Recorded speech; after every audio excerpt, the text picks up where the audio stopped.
a gente precisa individualizar. Existem os protocolos, as diretrizes ou os guidelines, os consensos, as recomendações. Esses documentos, eles servem como um guia, mas o paciente que está na sua frente, quem vai definir qual o melhor tratamento para ele é você, porque é você que tem condições de individualizar. E aí, o que você vai levar em consideração nessa individualização?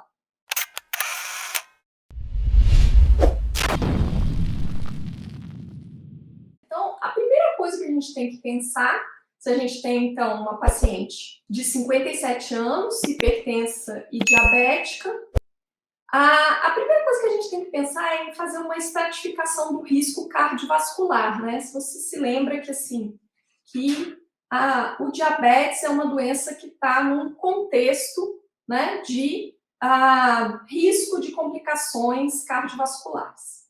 Então, a primeira coisa que a gente tem que pensar é no seguinte: nossa, vamos fazer uma estratificação do risco para saber qual que é o risco dessa paciente evoluir em 10 anos com um desfecho cardiovascular, né?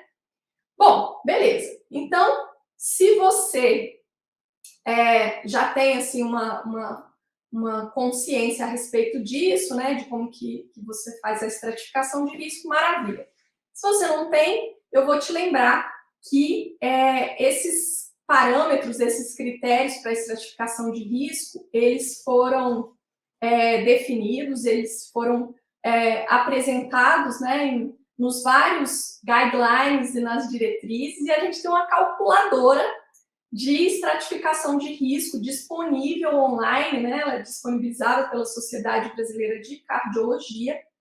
E aí, colocando as informações na calculadora, né? Dados como idade, sexo, comorbidades, enfim, várias características ali, a gente tem a definição do risco cardiovascular. E para essa paciente, pelo fato dela ser do sexo feminino, diabética, com mais de 56 anos, ela já cai no alto risco, né? O fato de ser hipertensa também corrobora para ela ser estratificada como de alto risco. Beleza, então a gente está diante de uma mulher de 57 anos, hipertensa e diabética, em uso de metformina e losartana, com a hemoglobina glicada fora da meta, uma meta de 7, ela está com um valor de 7,8, e de alto risco cardiovascular. Beleza. Muito bem. Se você decorou o guideline da Associação Americana de Diabetes, o próximo passo aqui seria o de prescrever um análogo do GLP-1.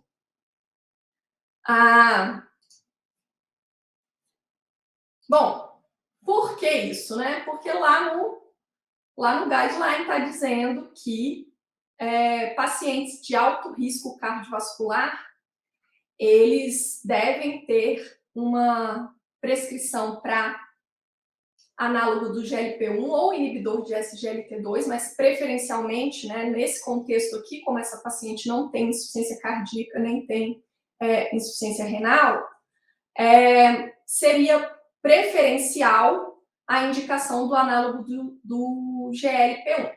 Beleza, aí você fala assim, olha só como é que funciona esse negócio de decorar o guideline. Eu decorei e aí eu já sei o que fazer com a paciente. Muito bem, se essa for uma paciente que você atendeu no consultório, que tenha uma condição financeira boa, né, que tenha condições de comprar um análogo do GLP-1, a sua conduta está ótima, está perfeita, está tudo bem. Mas eu te pergunto, e se ela for uma paciente do SUS? E se ela for uma paciente de baixo poder aquisitivo, de uma condição socioeconômica menos favorecida? Aí, meu amigo, você está diante de uma situação em que o que você tem de opção para tratar uma paciente diabética tipo 2 pelo SUS? Bom, a gente tem metformina, a gente tem sulfonilureia e insulina, basicamente, né? Análogos de GLP-1 não estão incluídos na lista. E aí? Pois é, aí o grande segredo é individualizar. É individualizar. Conforme aqui, já que eu citei, né, que eu mencionei que pelo SUS, né, então medicamentos que são fornecidos aqui no nosso país gratuitamente, a gente vai ter a metformina, sulfonilureias e as insulinas. E agora, mais recentemente, né, no ano passado, em 2020,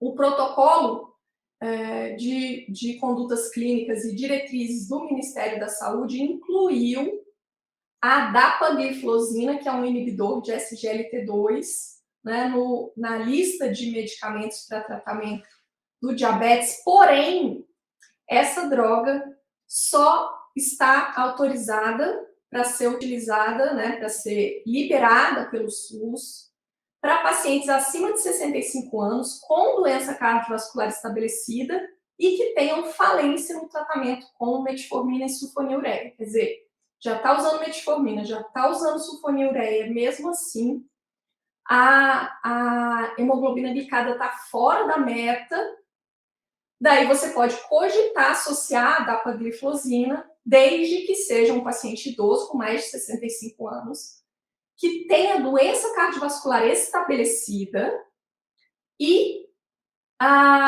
isso, isso. E aí o que acontece? Então, assim, não é o caso da nossa paciente, né? A nossa paciente está usando só metformina, a glicada dela está fora da meta, ela é de alto risco cardiovascular, mas ela não tem doença cardiovascular estabelecida. Então, se essa paciente tivesse sido atendida num contexto, né, do Sistema Único de Saúde, se for uma paciente que não tem condições de custear o seu tratamento, né, do diabetes, então o próximo passo aqui vai ser prescrever uma sulfonilureia. Então, o que acontece? Qual que é o grande segredo? O grande segredo é que a gente precisa individualizar. Então, existem os protocolos, as diretrizes ou os guidelines, os consensos, as recomendações. Porém, esses documentos eles servem como um guia, como uma noção geral. Mas o paciente que está na sua frente, quem vai definir qual o melhor tratamento para ele é você, porque é você que tem condições de individualizar, de verificar a situação individual daquele paciente.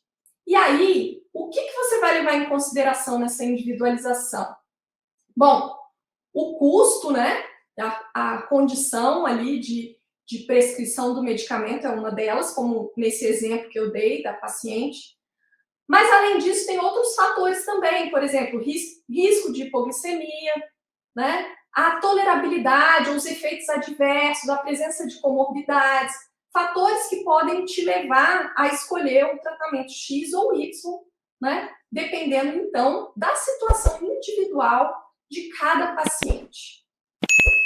Bom, então, será que... Peraí, Mona Lisa, será que quer dizer que eu não devo, então, estudar os guidelines? Claro que você deve estudar os guidelines. Com certeza você deve estudar.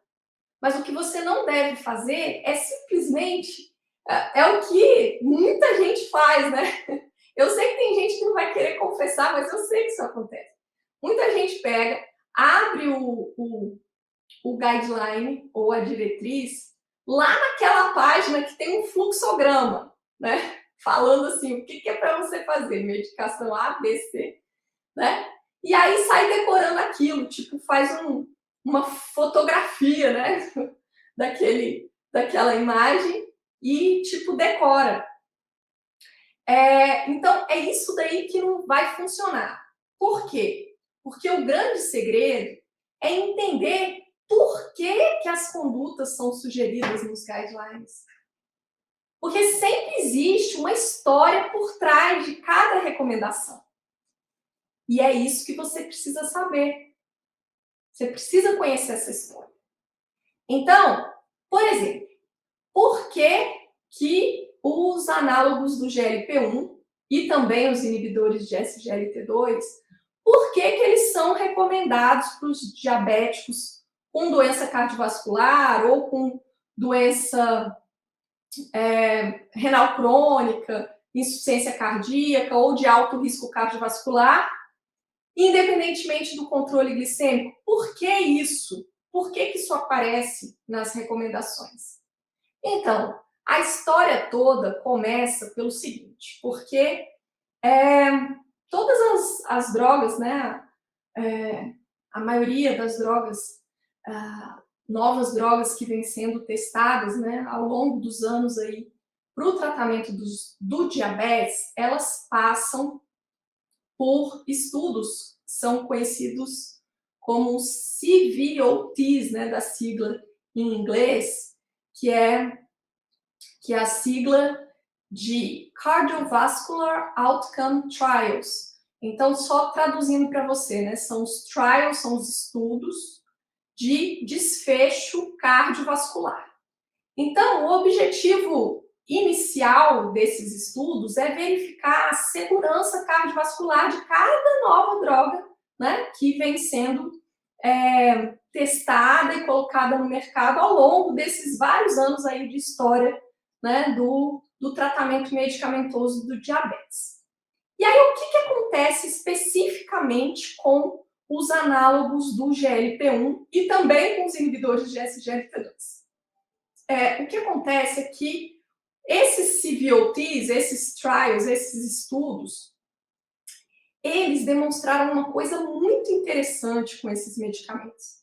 Eles demonstraram que o uso, né, quer seja da liraglutida, da semaglutida, da dulaglutida, ou também dos inibidores de SGLT2, os estudos independentes, né, para cada droga, eles mostraram que o uso desses medicamentos em pacientes diabéticos do tipo 2 é capaz de prevenir desfechos cardiovasculares. E isso acontece independentemente do controle glicêmico. Ou seja, um paciente que está lá super bem controlado tomando a sua metformina, quando se adiciona um análogo do GLP-1, por exemplo, ao tratamento, o risco de um desfecho cardiovascular nos anos subsequentes é menor do que quando a metformina é mantida em monoterapia, por exemplo, né? Mesmo que nos dois casos, nas duas situações, a hemoglobina glicada esteja dentro da meta. Então, olha só que interessante isso. Isso significa que essas drogas têm um efeito protetor contra a doença cardiovascular. Então, além de elas ajudarem a controlar a glicose, elas também previnem eventos cardiovasculares de uma forma independente, porque controlando a glicose, a gente diminui o risco de evento cardiovascular, lembra? Né? Até essa é a razão pela qual a gente trata diabetes, é a principal razão, né? Para a gente tratar o diabetes tipo 2, é porque controlando a glicose a gente diminui as chances de eventos cardiovasculares, certo? Mas essas drogas, mesmo que o paciente já esteja com a glicemia controlada, ainda assim, essas drogas previnem desfechos cardiovasculares.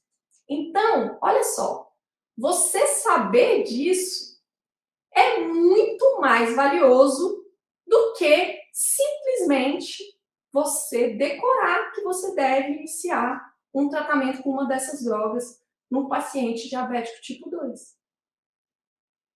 Quando você decora, olha, o que pode acontecer quando você decora? Algumas vezes você esquece simplesmente, né?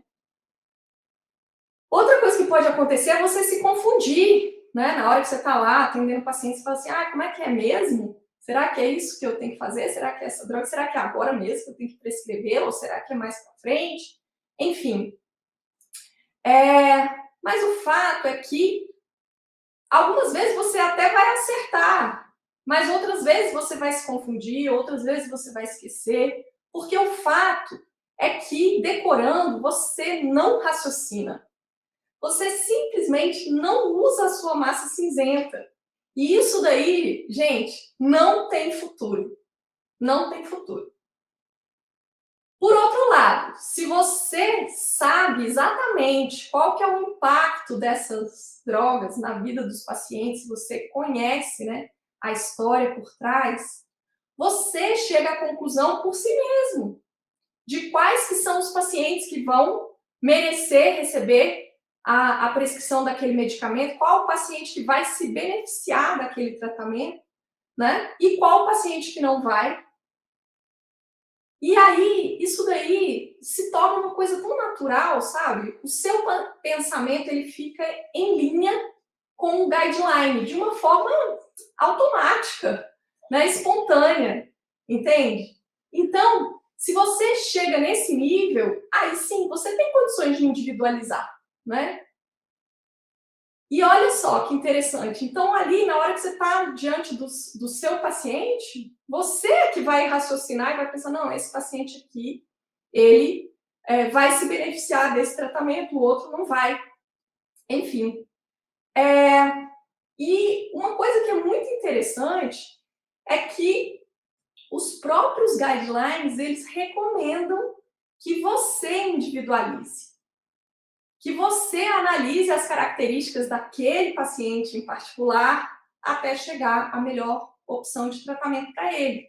Então, assim, essa é a forma, né, de atuação do médico especialista. Então, quando você chega nesse nível de compreensão, inclusive, você tem condições de enxergar o seguinte, que os guidelines, eles vão precisar generalizar as condutas, porque é necessário reunir um grupo de recomendações, né? Então, para isso, é necessário fazer generalizações. Por outro lado, faz todo sentido que, individualmente, muitas vezes as condutas gerais podem não se aplicar. E aí, quando você chega nesse nível de compreensão, você está pensando como endocrinologista. Você está raciocinando como um especialista e você está atuando dessa forma. Então, assim, como é que é o seu caminho para você se tornar especialista? Você precisa mudar a sua forma de pensar. Hoje você pensa como um médico generalista. Para o médico generalista é outro cenário, outra situação. Não tem como você conhecer os porquês e entender todas as histórias por trás, né, das doenças das várias especialidades médicas. É humanamente impossível. Então, para o médico generalista, a ideia é ter uma visão mais prática, direta e que acaba perdendo em profundidade. Isso é o médico generalista. Já o médico especialista, não. Ele está mergulhado nos conhecimentos da especialidade. Então, é isso que diferencia o médico generalista do médico especialista. O endocrinologista, ele entende, ele sabe os porquês.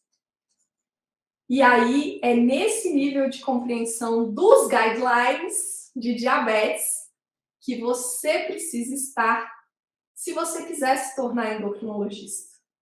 Diabetes é um dos carros-chefes da endocrinologia. Então, você precisa conhecer essa doença bem. Bom, se você gostou desse vídeo, deixe o seu like, compartilhe com o maior número de colegas possível. Eu estou aqui para te mostrar que é possível sim se tornar endocrinologista, mesmo sem fazer residência. Simplesmente porque é possível aprender endocrinologia de verdade. Hoje a gente aprendeu um pouquinho aqui sobre como entender os guidelines e as recomendações em diabetes.